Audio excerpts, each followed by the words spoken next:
भगवान श्री कृष्ण जब माता देवकी और पिता वसुदेव को कंस के चंगुल से छुड़ाने गए, तब उनकी उम्र 14 वर्ष थी। उनकी माता ने उनसे पूछा कि बेटा तुम तो भगवान हो, तो तुम हमें पहले ही कंस के चंगुल से छुड़ा सकते थे, इतनी देर क्यों कर दी? तो कृष्ण जी ने कहा, माता क्या पिछले जन्म में आपने मुझे 14 वर्ष का वनवास नहीं दिया था? माता हैरान रह गई, बोली ये क्या कह रहे हैं आप? तब कृष्ण जी ने बताया कि पिछले जन्म में मैं राम था और आप थी माता कैकेयी, और आप ही ने मुझे 14 वर्ष का वनवास दिया था, और कर्म फल से कोई नहीं बच सकता माता, इसलिए आपको 14 साल का ये दुख सहना पड़ा। तब आश्चर्यचकित होते हुए माता ने पूछा, तो फिर यशोदा पिछले जन्म में कौन थी?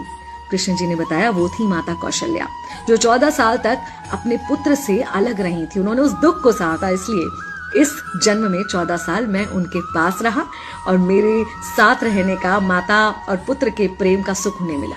कहने का मतलब यह है कि कर्म फल से ना उस युग में कोई बचा था, ना आज कोई बचेगा। खुद भगवान भी कर्म फल से